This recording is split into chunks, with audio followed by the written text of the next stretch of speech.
Պատիվ ունեմ խմբակցությունը դեմ է Նիկոլ Փաշինյանին, ինչպես իրենք են ձևակերպում, Նիկոլ Փաշինյան 2-ով փոխարինելու գործընթացին։ Հետևաբար Աղազարյանի ու Ասլանյանի վարչապետի թեկնածու Մարուքյանի հետ հանդիպելու անհրաժեշտություն չեն տեսնում։ Հանրապետականները կարծում են, որ ներկայացվող թեկնածուն իր քաղաքական հետագծով ոչնչով չի տարբերվում գործող կառավարիչներից եւ նույնչափ կրում է երկրի ծանր իրավիճակի պատասխանատվությունը։ Էդմոն Մարուքյանն այս որոշմանն արձագանքել է ուղիղ եթերում։ Սերժ Սարգսյանը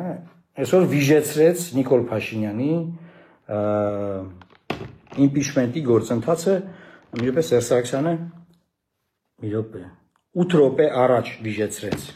Աղազարյանը բացատրում է, Մարուքյանը երբեք Փաշինյանի մոտ չի աշխատել, աշխատել է Հայաստանի վարչապետի հետ։ Դուք գիտեք, թե ով որ մեկին աշխատում, որ պիտի հավերժ իր ծառան լինի կամ հավերժ իր կամակատար լինի։ Ըստ նախկին ԿՊԱ-կանի իր падգամավոր դառնալու հարցում էական նշանակություն է ունեցել Նիկոլ Փաշինյանը, բայց իրենք այնուամենայնիվ զրո չեն։ Մենք էլ մեզանից ենք արժեք ներկայացնում։ Այդ է հարցը։ Հիմա ինչքան արժեք ենք ներկայացնում, այդքանով արժեք ենք ներկայացնում։ Հովիկ Աղազարյանը կարծում է, որ եթե ընդդիմադիր խմբակցություններն աջակցեին Մարուքյանին ու անվստահության գործընթացը հաջող ավարտ ունենար, Մարուքյանը 1 տարի ժամկետով դառնալու էր վարչապետ ու մասնակիորեն իրականանալու էին ընդդիմադիրների 4 տարվա երազանքները։ Եվ մենք հնարավորություն կունենայինք անցկացնելու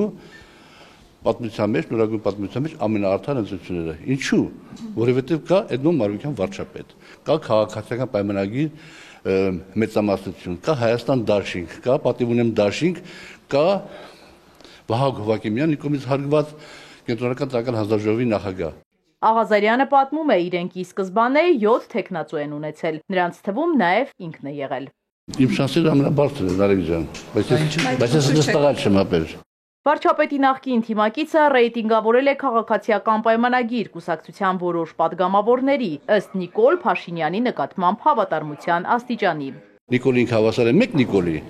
բայց Արեն Սիմոնյան հավասար է 2.73 Նիկոլի։ Իշխող ուժն այս գործընթացին լուրջ չի վերաբերվում։ Հերթական ընտրությունը 2026-ին է, ասում են։